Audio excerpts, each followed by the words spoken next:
Channel asigi ahanba wari laibong wari asibu ibirakpa nganba maibam hangang kendra wari asilibu matamda soikiba lankiba yauragasu ngakpigane naucha makhoigi mabukhoidagi kalen suti thabagi mayumda halaklame naucha mabukhoida leiduna private school amada larik tamlame naucha mayum halakpaduda mamana nga macha ama thongbirame yumduda leiriba haibabu naucha mamaga mapaga makoi ahum khaktane maki mamadi imphal laikai nupini adunabu machasu imphal da leiraga larik tamhalibane asengmati makhoigi khungang adudadi school su kaya phobalaiti chakhum aduda mama macha ado nok tuna nungai bo wari kaya sanare matam adudadi mapasu mi khara unaruge haiduna yumda leramde mama macha khakta lerame mama macha ado sum wari sanarambadagi nauchana mama da hanglame ima akhoi khulgi lai harau base handakti harau roidra mamang dadi lai harau adu sulusin khidre adudagi aisu adum chatle bobo khoina kai kaino su yamna haina daine thawai ama thoklai haibra kaino masu haina badaine khulgi mi sing pullaga wari sana hudaine numitu dagi di aisu adum pau adum ta khidre lai no pi thiba numitu dagi ne akhoi gi makha thangbagi iche sunita na mangkhibado मादे अदुम फंगिद्रबरा इमा हाइना हंगलमे ममाना थीबा फंगिद्रे नंगना चटखिबा नुमितुदनी मखोय मरी सिरग लेरंबदगी लाइबुंग लोमदा कनामदा चंगनखिदबने लाइबुंगी थोंग हांगदोलमी हाइब्रा कैनोमसु हाइना खिबने लाइबुंगी नाकंद लेरिबा मंगे पांबी अदुदने सिरग लेरमलिसे worry सानरिंगे मतमदुदा मपासु हलकलमे मचागी नाकता फमलगा Ibungo नमागा करी worry सारमलिबनो हाइना हंगलमे नौचाना बाबा अखोय लाइबुंग थोखिबदो मधु हंगलंबने बाबा मधुगी मरमदा अइंगोंदा अमुक्ता हाइबियु कमायना थोखिबनो हाइना नौचाना करी मरमदगिनो हाइबियु हाइना हंगलखि नौचागी मपा श्याम किशोरना फरे फरे इपा लिबिरगे हाइदना लीबा हौरखि मतम अदो लाई हराउबा मतमने नुमित्तो लाई नुबी थीबा नुमितने मयामसु लाई नुबी थीबा नुमितने हाइदुना लाइबुंगदा ngangna laknakhi mi mayam amana laibungdo krikrik innai yengnaba lakpa mayam ado lainupi thiba yauri mayamsu yam nungaina munna yengne asum torokpada lainupi thibagi kangjei paibi maibiduna kanna chelaga sumsum jagoi sai aduga ngayak leiraga kangjei adu pairaga chenkhraga phamliba mayam maraktagi nupi macha amada oina kangjei aduna kotki aine yengbaduda atai kanasu oiramde makha thangbada leiriba yumsida arapadagi lakpi nache sunita oiraga lerame maibi tawduna lai khrom dokpire numit adugi numidang dani toraklise lai harau blueraba matung maibi su nungaina tumna khraba matam harba matam aduda laibung adugi maningdagi nupi amana yamna pendana hik kappagi khonjel tai haiduna maiba aduna mapal lomda thoklae mana khonjel taribase kadairom dagino haidana tapna maning lomda laklami sum yenglakpada kanano ama mangi pambi manakta famlaga kapliba adu maiba aduna ubadagi manakta jangchin-duna yenglubada nupi ama famlaga makok non thaduna hik kaplaga lerami maiba aduna ibe manangdi kanano asuk thinglaba kansida kaidorino haina hanglame lai haraubudi loikhre nangna kamaina mafam sida lehuribano maiba aduna ngasiri sida leirase imungda changlasi haugallo haina hairame nupi adu tapna haugalai maiba adu laibunglomda tapna laklamme maiba adu su maninglomda mamaidi ontorakte khongkap khara thangdoklaba kanda maiba aduna mai hek onthorokpa kandadi nupi adu chap leptuna masam ifa pharaduna akiba matauda mamit adu ngangsang ngangba makai yengduna lerame tawriba mawongse ubada maiba adu khangprek he khange khudakta machinda kari no khara sollaga mamaida nandajai maiba aduna nang kanano nahakna matau karamna lai haraubagi laibung asida phattaba thawai nangna karamna changlakliba nahak kanano hanglame thawai aduna ngangladuna haire nakhoi hojikta awaba kaya ama taba tare do hojikti laibung ase aigi sanafam aigi chaktafam oire nakhoi kanamata ayetpa pirakpa yaroi nakhoi gi khunche awaba kaya ama nanglagani hairaga thawai adu khakna noglai maiba adu sauglai fare chang yengnaba taredana hairaga maiba adu magi haijabi mahi kaya ama puthokladuna thawai adu lanthengnarame adubu thawai adudadi karisu henjinba ngamlamde aremba tarame hojikti maiba adu masa pumba humang ngakta ngairame thawai aduna nokna maiba aduda wahirame aina haidra ꯅꯪꯅ ꯀꯔꯤꯁꯨ ꯍꯦꯟꯖꯤꯟꯕ ꯉꯝꯂꯣꯏ ꯍꯧꯖꯤꯛꯇꯤ ꯅꯪ ꯑꯋꯥꯐꯝꯗ ꯇꯥꯕ ꯇꯥꯔꯦꯗꯅ ꯍꯥꯏꯗꯨꯅ ꯃꯥꯏꯕꯒꯤ ꯃꯅꯥꯛ ꯌꯥꯝꯅ ꯅꯛꯁꯤꯟꯅ ꯂꯦꯞꯂꯒ ꯋꯥ ꯍꯥꯏꯔꯝꯃꯤ ꯑꯩ ꯅꯪꯉꯣꯟꯗ ꯋꯥ ꯍꯥꯏꯒꯦ ꯃꯁꯤ ꯅꯪ ꯏꯟꯒꯗꯕꯅꯤ ꯂꯥꯏ ꯍꯔꯥꯎꯕ ꯑꯁꯤ ꯉꯁꯤꯅ ꯂꯣꯏꯁꯤꯟꯒꯗꯕꯅꯤ ꯍꯌꯦꯡꯗꯒꯤ ꯍꯔꯥꯎꯕ ꯌꯥꯔꯔꯣꯏ ꯅꯪꯅ ꯈꯨꯟꯗ ꯂꯣꯏꯅ ꯍꯥꯏꯒꯗꯕꯅꯤ ꯂꯥꯏꯕꯨꯡ ꯑꯁꯤꯗ ꯀꯅꯥ ꯑꯃꯠꯇ ꯂꯩꯕꯁꯨ ꯌꯥꯔꯣꯏ ꯂꯥꯛꯄꯁꯨ ꯌꯥꯔꯣꯏ ꯑꯩꯒꯤ ꯋꯥꯐꯝꯁꯤ ꯊꯧꯑꯣꯏꯗꯕ ꯇꯥꯔꯒꯗꯤ ꯅꯈꯣꯏ ꯑꯋꯥꯐꯝꯗ ꯇꯥꯒꯅꯤ ꯍꯥꯏꯔꯝꯂꯒ ꯊꯋꯥꯏ ꯑꯗꯨ ꯁꯠ ꯂꯥꯎꯅ ꯃꯥꯡꯈꯤ ꯃꯥꯏꯕ ꯑꯗꯨꯗꯤ ꯌꯥꯝꯅ ꯁꯥꯎꯅꯤꯡꯂꯝꯃꯤ ꯊꯋꯥꯏ ꯑꯗꯨꯅ ꯀꯔꯤꯁꯨ ꯂꯩꯇꯅ ꯂꯥꯛꯅꯈꯤꯕ ꯑꯗꯨꯗ ꯃꯥꯏꯕ ꯑꯗꯨꯅ ꯈꯟꯈꯤ ꯍꯌꯦꯡ ꯀꯃꯤꯇꯤ ꯃꯤꯑꯣꯏꯁꯤꯡꯗ ꯇꯝꯂꯒ ꯅꯨꯃꯤꯗꯥꯡꯗ ꯑꯩꯒ ꯆꯥꯡꯌꯦꯡꯅꯔꯒꯦ ꯑꯩꯒꯤ ꯂꯥꯏꯔꯤꯛ ꯑꯔꯤ ꯑꯔꯤꯕ ꯀꯌꯥꯗꯨ ꯄꯨꯊꯣꯛꯂꯒ ꯈꯪꯒꯅꯤ ꯊꯋꯥꯏ ꯅꯪꯅ ꯉꯁꯤ ꯉꯝꯂꯕꯁꯨ ꯍꯌꯦꯡꯗꯤ ꯁꯣꯏꯗꯅ ꯈꯪꯒꯅꯤꯗꯅ ꯍꯥꯏꯔꯒ ꯂꯥꯏꯕꯨꯡꯂꯣꯝꯗ ꯆꯪꯂꯛꯂꯝꯃꯤ ꯂꯥꯏꯕꯨꯡ ꯌꯧꯔꯝꯗꯥꯏ ꯑꯗꯨꯋꯥꯏꯗ ꯃꯥꯏꯕ ꯑꯗꯨꯒꯤ ꯃꯅꯥꯀꯣꯡꯗ ꯌꯥꯝꯅ ꯅꯥꯁꯣꯟ ꯄꯤꯛꯅ ꯍꯥꯏꯔꯝꯃꯤ ꯅꯪꯅ ꯉꯪꯂꯤꯕꯗꯣ ꯑꯩꯁꯨ ꯂꯣꯏꯅ ꯇꯥꯏ ꯈꯪꯉꯤꯀꯣ ꯍꯥꯏꯔꯛꯄꯗ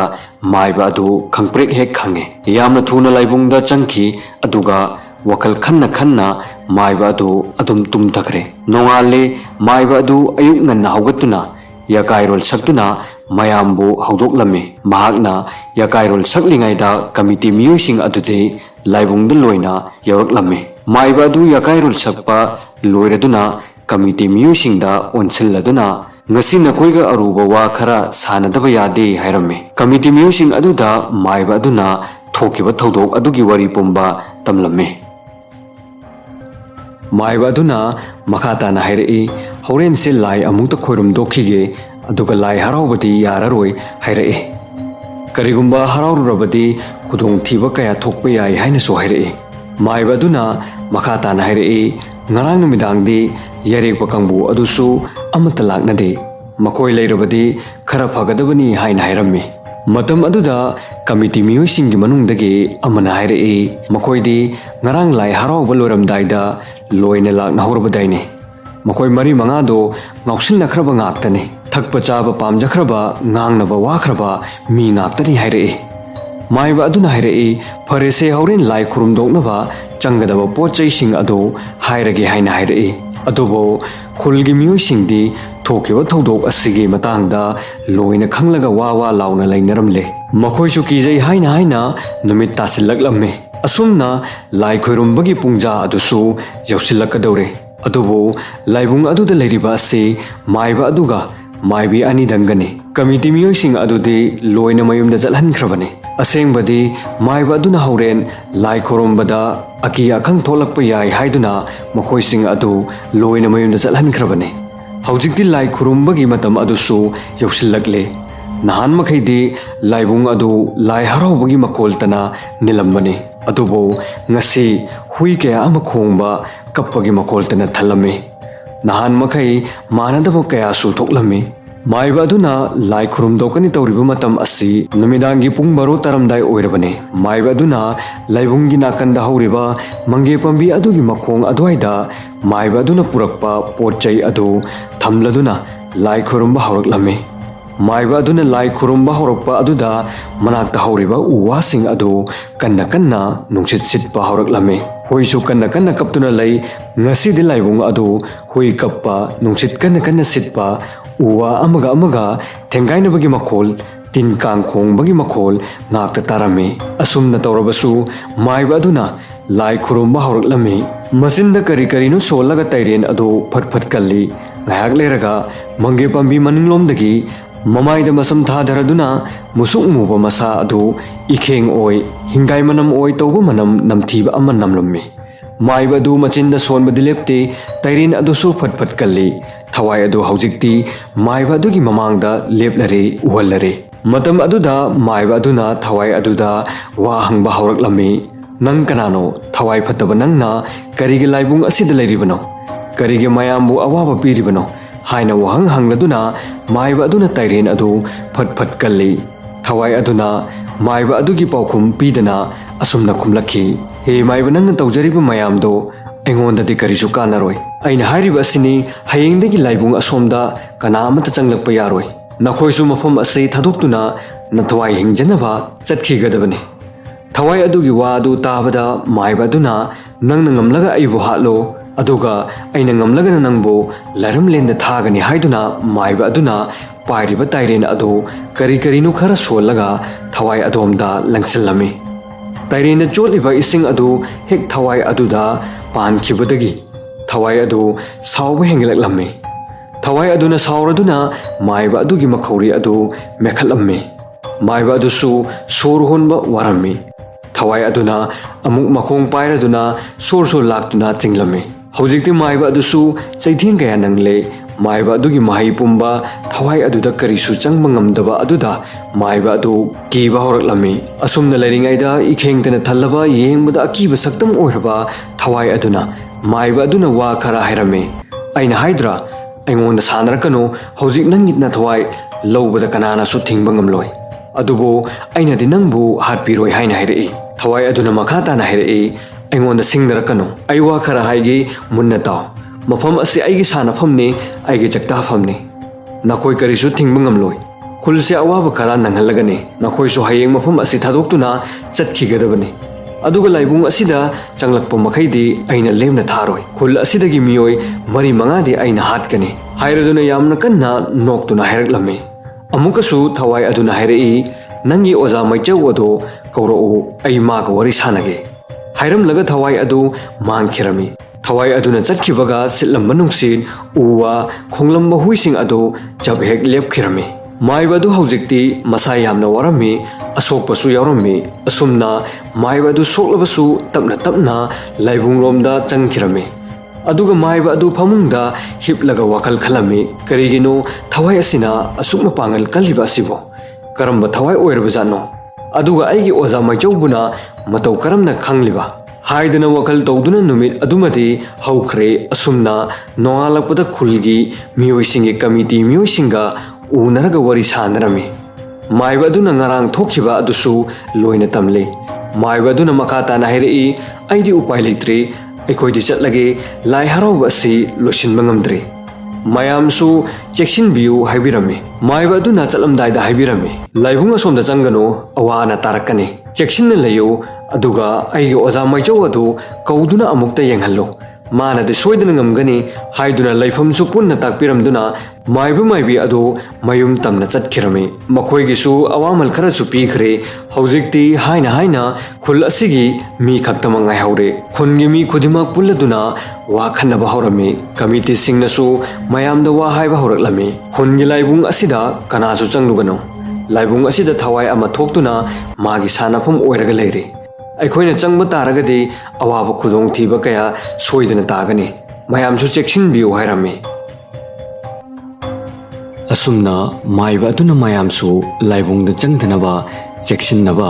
ꯍꯥꯏꯔꯝꯕꯇ ꯅꯠꯇꯅ ꯑꯊꯨꯕꯗ ꯃꯍꯥꯛꯅ ꯇꯥꯛꯄꯤꯔꯝꯕ ꯑꯣꯖꯥ ꯃꯩꯆꯧ ꯑꯗꯨ ꯀꯧꯗꯨꯅ ꯈꯨꯜꯒꯤ ꯂꯥꯏ ꯍꯔꯥꯎꯕ ꯑꯁꯤ ꯂꯣꯏꯁꯤꯜꯍꯜꯂꯨ ꯍꯥꯏꯅꯁꯨ ꯍꯥꯏꯕꯤꯔꯝꯃꯤ꯫ ꯇꯧꯕꯇꯕꯨ ꯑꯣꯖꯥ ꯃꯥꯏꯕ ꯑꯗꯨꯗꯤ ꯑꯔꯥꯞꯄ ꯃꯐꯝ ꯑꯃꯗ ꯂꯥꯏ ꯍꯔꯥꯎꯕ ꯆꯠꯈꯤ ꯍꯥꯏꯅ ꯍꯥꯏꯔꯝꯃꯤ꯫ ꯃꯗꯨ ꯂꯣꯏꯔꯒ ꯂꯥꯏ ꯈꯨꯔꯨꯝꯗꯣꯛꯍꯜꯂꯨ, ꯋꯥꯔꯁꯨ ꯋꯥꯅ ꯉꯥꯏꯔꯣ ꯍꯥꯏꯅꯁꯨ ꯍꯥꯏꯔꯝꯃꯤ꯫ ꯑꯗꯨꯕꯨ ꯈꯨꯜ ꯑꯁꯤꯗꯒꯤ ꯃꯤꯑꯣꯏ 4-5ꯗꯤ ꯊꯋꯥꯏ ꯑꯁꯤꯒꯤ ꯈꯨꯠꯇ ꯁꯣꯏꯗꯅ ꯇꯥꯔꯒꯅꯤ꯫ ꯂꯥꯏꯕꯨꯡ ꯑꯁꯣꯝꯗ ꯆꯪꯂꯒꯨꯝꯁꯤ ꯍꯥꯏꯅꯔꯦ꯫ ꯂꯥꯏꯒꯤ ꯊꯣꯡꯁꯨ ꯃꯥꯏꯕ ꯑꯗꯨꯅ ꯂꯣꯟꯁꯤꯜꯂꯦ꯫ ꯃꯈꯥ ꯇꯥꯅ ꯑꯁꯨꯝꯅ ꯃꯥꯏꯕ ꯑꯗꯨꯅ ꯍꯧꯖꯤꯛꯇꯤ ꯆꯦꯛꯁꯤꯟꯕꯅ ꯑꯩꯈꯣꯏꯒꯤ ꯑꯃꯠꯇ ꯉꯥꯏꯔꯕ ꯄꯥꯟꯗꯝ ꯑꯃ ꯑꯣꯏꯔꯁꯤ ꯍꯥꯏꯅ ꯇꯝꯂꯝꯃꯤ꯫ ꯃꯌꯥꯝꯁꯨ ꯋꯥꯁꯤꯡ ꯑꯗꯨ ꯇꯥꯕꯗ ꯀꯤꯅꯔꯝꯃꯤ꯫ ꯃꯤꯌꯥꯝꯁꯨ ꯅꯨꯃꯤꯗꯥꯡꯕꯨ ꯑꯣꯏꯔꯗꯤ ꯊꯣꯡ ꯂꯣꯏꯅ ꯂꯣꯟꯁꯤꯟꯅꯩ, ꯆꯥꯛꯉꯟ ꯆꯥꯗꯨꯅ ꯉꯟꯅ ꯉꯟꯅ ꯇꯨꯝꯅꯔꯝꯃꯤ꯫ ꯑꯗꯨꯕꯨ ꯈꯨꯜ ꯑꯁꯤꯗ ꯏꯟꯈꯠꯂꯛꯂꯤꯕ ꯃꯈꯣꯏ ꯅꯍꯥ ꯈꯔꯗꯤ ꯊꯣꯛꯂꯤꯕ ꯊꯧꯗꯣꯛꯁꯤꯡ ꯑꯁꯤ ꯁꯨꯛꯊꯥ ꯊꯥꯖꯔꯝꯗꯦ꯫ ꯃꯥꯏꯕ ꯑꯗꯨ ꯃꯌꯨꯝꯗ ꯆꯠꯅꯤꯡꯕꯗꯒꯤ ꯇꯧꯔꯤꯕ ꯑꯣꯏꯔꯝꯒꯅꯤ ꯍꯥꯏꯅ ꯅꯍꯥꯁꯤꯡ ꯑꯗꯨꯅ ꯍꯥꯏꯅꯔꯝꯃꯤ꯫ ꯃꯈꯣꯏ ꯅꯍꯥꯁꯤꯡ ꯑꯗꯨꯅ ꯈꯟꯅꯔꯝꯃꯤ, ꯀꯥꯟꯅꯗꯦ, ꯍꯧꯔꯦꯟ ꯅꯨꯃꯤꯗꯥꯡꯗꯤ ꯄꯣꯠ ꯆꯩ ꯄꯩꯁꯥꯁꯤꯡ ꯑꯗꯨ ꯂꯧꯔꯨꯁꯤ, ꯑꯔꯦꯝꯕꯗ ꯃꯥꯡꯍꯟꯕ ꯍꯧꯅꯗꯦ ꯍꯥꯏꯗꯨꯅ ꯃꯈꯣꯏꯁꯤꯡ ꯑꯗꯨ ꯅꯣꯛ ꯅꯣꯛꯇꯨꯅ ꯋꯥ ꯈꯟꯅꯔꯝꯃꯤ꯫ ꯅꯨꯃꯤꯠ ꯇꯥꯔꯛꯄꯗ ꯈꯪꯍꯧꯗꯅ ꯁꯨꯅꯤꯇꯥ ꯃꯥꯡꯈ꯭ꯔꯦ ꯍꯥꯏꯅ ꯀꯣꯏꯊꯤ ꯊꯤꯅꯔꯝꯃꯤ꯫ ꯑꯗꯨꯕꯨ ꯐꯪꯕ ꯀꯧꯕꯗꯤ ꯂꯩꯔꯝꯗꯦ꯫ ꯃꯅꯦꯈꯣꯏꯁꯨ ꯌꯥꯝꯅ ꯋꯥꯔꯝꯃꯤ, ꯄꯥꯈꯠꯅꯔꯝꯃꯤ꯫ ꯃꯐꯝ ꯑꯁꯤꯗꯗꯤ ꯃꯍꯥꯛꯀ ꯈꯪꯅ ꯆꯥꯟꯅꯕ ꯀꯅꯥꯁꯨ ꯂꯩꯔꯝꯂꯣꯏ ꯍꯥꯏꯅ ꯂꯩꯔꯝꯃꯤ꯫ ꯍꯥꯏꯕꯒ ꯇꯧꯕꯒ ꯑꯁꯣꯝꯗꯅ ꯅꯨꯃꯤꯗꯥꯡ ꯑꯣꯏꯔꯛꯄꯒ ꯃꯈꯣꯏ 4ꯃꯨꯛꯇꯨ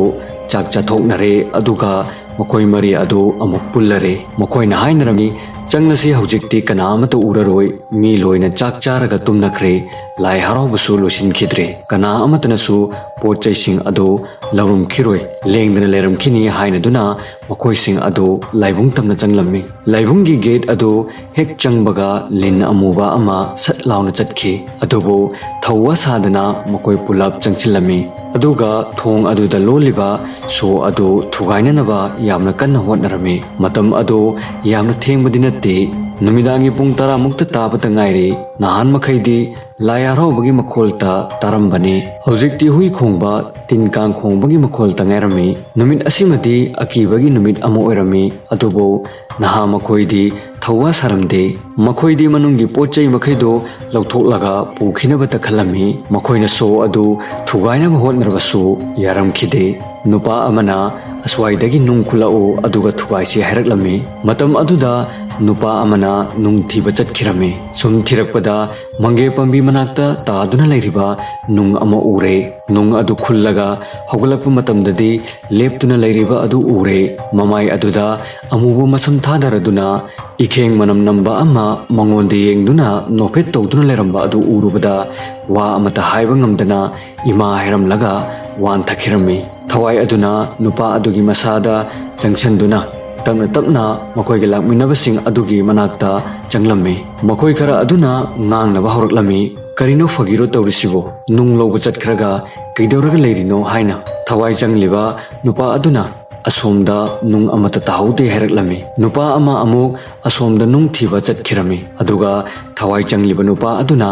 mamanaba amada heramme itaw asomda paisa yamna laihawi haiduna nason pikna thawai changliba nupa aduna hairaklammi nupa adusu hoi haiduna makoi ani mange pambi asomda nung thiba saraga tapna tapna chatlamme thawai changma nupa aduga chatminnariba nupa aduna kadaidano haina hanglaklamme thawai changma mi aduna hairai itaw khara chatko khara chatlaga pukri ama leriba aduda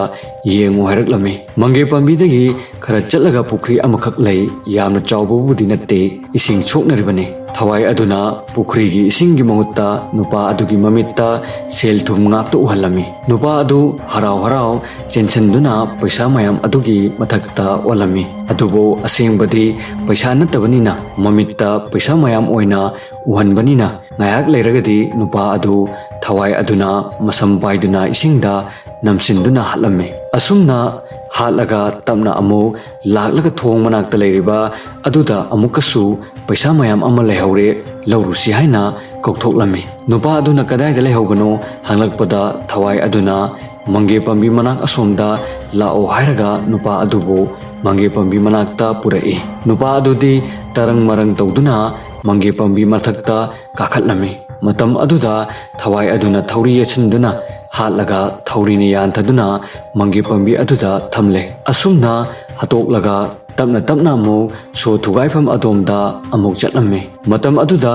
atopa nupa ama ngasai nung thikibado nung phangle haiduna harauna itaw mayam kadai da laikre lao hairamme adubu thawai changliba nupa aduna hairai makhoisu thiramgani khangde haina khumlamme nung phanglakliba nupa aduna nungsu leirabasini ai oina thugairage haiduna amuk anirak thai lok adusu kaire thong hangdokpada manungda leiriba pochaising adu ubada haraurami asumna yamna harauna mamanabasing kauduna manungda thawai changliba nupa aduga changlaga mana purakpa khaw amada potsing adu haplammi mahakna asum potsing adu thawai changba nupa aduga haplingai aduda mingsel ama urame matam aduda mahaki mami gi mingsel aduda taba urame adubu thawai changba mi adudi ude madu urubada nupa adu yamna akiba phawrame asumna kiduna mamai phat laithokpadadi asengba thawai laibung asida thoi haibadu mamai adu ihing na hing saduna akiba saktamga loinana mangondi yengduna lerambadu ure thawai adu urubadagi nupa adu wantharame nupa aduna ngayak leraga mamit singlakpadadi laibungi mathakta hiplaga lerame hogalakke tawbada masa adu lengbangamlamde nupa aduna yamna wana ima haina karotlami asumna tawriyai matam aduda thawai aduna hiptharaga nupa aduda munnenglaga noklaga wa hairaklammi aibu usittaba thawwa sadaba aigi chakta pham sana phamda changlakpa ngasidi awapamda loina taredo aise masak khangbra aise lai nupini hairaga nupa adusu makhauri metuna hatoi asumna kanna noktuna law khongduna laibung adu nilammi adubu atai miyosingde amata taramde nongalaga miyoi khara mangre haiduna khungi miyosingna koithi thinarame daw yaba haigadra